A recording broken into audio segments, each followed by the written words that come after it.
क्या बिहार में जेडीयू के आगे बीजेपी ने सरेंडर कर दिया? ऐसा हम क्यों कह रहे हैं? क्योंकि बिहार में अब एनडीए ने सीट शेयरिंग का फॉर्मूला तय करके सीट शेयरिंग का ऐलान कर दिया। बिहार में जेडीयू को 16 सीटें मिल गई लोकसभा की, 17 पर भाजपा लड़ेगी जैसे पिछली बार लड़ी। उसके बाद लोजपा रामविलास को 5, हमको 1 और आरएलएम को 1। उपेंद्र कुशवाहा की पार्टी है। अब इसके बाद बातें चल रही है, चर्चा ये आ रही है कि क्या नीतीश कुमार के आगे भाजपा ने बिहार में सरेंडर किया? झुक क्यों गई? बातें तो ये भी चल रही है कि बीजेपी बड़े भाई की भूमिका में और जेडीयू छोटे भाई की भूमिका में आ गई। लेकिन छोटे भाई ने बड़े भाई को कैसे पछाड़ा? क्या सरेंडर करने पर क्यों मजबूर किया? क्यों, ऐसी वजह क्या आ गई कि भाजपा बैकफुट पे आई? अपनी मनमानी, ये जो जेडीयू की मनमानी है वो उसे माननी पड़ी। ऐसा हम क्यों कह रहे हैं? इसकी कुछ प्रमुख वजह है। पहली तो ये कि पिछली बार अगर 2019 में जब लोकसभा के चुनाव बिहार में हुए थे तब एनडीए में नीतीश कुमार थे।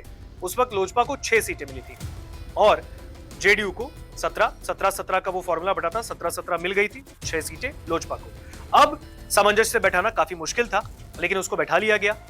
इस बीच में अब बात चल रही है कि जेडीयू की मनमानी के आगे बीजेपी ने सरेंडर किया। वो इसलिए क्योंकि खबरें तब आई थी जब एनडीए में नीतीश कुमार शामिल हुए, जब वो बिहार के मुख्यमंत्री बने। उस वक्त चर्चा ये हो रही थी कि लोकसभा चुनाव में क्योंकि जेडीयू के विधायक कम है भाजपा के कंपैरिजन में, तो लोकसभा में उनको सीटें कम दी जाएंगी, ये चर्चाएं थी।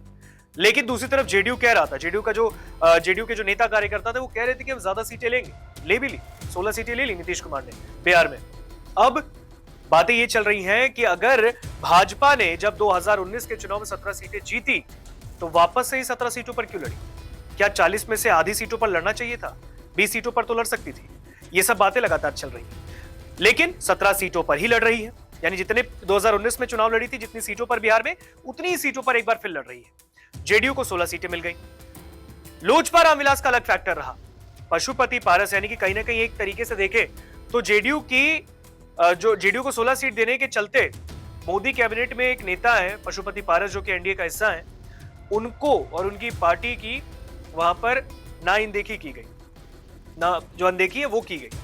और साथ ही साथ वो इसलिए भी क्योंकि पशुपति पारस कह रहे थे कि हाजीपुर से चुनाव लड़ेंगे। हाजीपुर से चुनाव, क्योंकि एनडीए ने उनको टिकट तो दिया नहीं उनकी पार्टी को, तो उनको भी दरकिनार किया गया। क्या नीतीश कुमार की मनमानी के आगे मजबूर होना पड़ा भाजपा को? क्या इस वजह से केंद्रीय मंत्री की पार्टी को ही साइडलाइन किया गया एनडीए में, उनको एक भी सीट नहीं दी गई? ये वजह क्या थी? क्योंकि इस पर लगातार अब बातें चल रही है। एक तरफ जहां बात चल रही है कि बिहार में भाजपा तो बड़े भाई की भूमिका में है, लेकिन इसके अंदर की जो इनसाइड स्टोरी है वो बेहद अलग है। वो अलग देखने को जो है वो तस्वीर देखने को मजबूर करती है कि जेडीयू ने 16 सीट भी ले ली, बिहार में मुख्यमंत्री भी जेडीयू से ही है, नीतीश कुमार ने अपनी मनमानी मनवा ही ली, भाजपा ने उनकी मनमानी मानी है। और एक बार फिर इस बात को एक बार चरितार्थ किया गया है कि नीतीश कुमार के अलावा, जेडीयू के बड़े नेता के अलावा बिहार में भाजपा के पास कोई विकल्प ही नहीं रहा।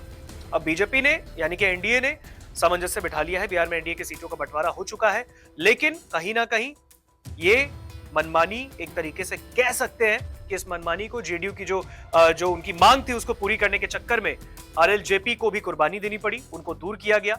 और चिराग पासवान, जो कि 5 सीटें उन्होंने ले ली है, इंक्लूडिंग हाजीपुर, जमुई, उनको भी 5 सीटें देनी ही पड़ी। ऐसे में बीजेपी ने कहीं ना कहीं बहुत मुश्किल से बिहार में सीट बंटवारा किया है।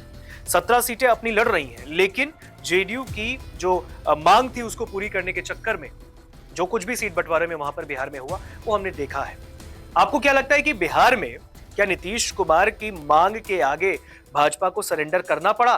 क्योंकि जेडीयू से ही सीएम भी रहे, बात यही चल रही थी कि लोकसभा चुनाव में टिकट जो है वो कम दिया जाएगा, सीटें कम दी जाएंगी, लेकिन उतनी सीटें मिल गई जितनी थी। सीएम भी जेडीयू कोटे से ही है।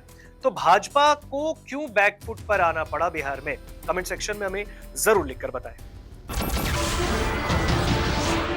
नमस्कार, मैं हूं मानक गुप्ता। अगर आपको हमारा ये वीडियो पसंद आया हो तो इसे लाइक और शेयर जरूर करें, और हाँ, हमें सब्सक्राइब और फॉलो करना ना भूलें ताकि आप देश और दुनिया की कोई खबर मिस ना करें। तो जुड़े रहिए हमारे साथ और देखते रहिए न्यूज़ 24।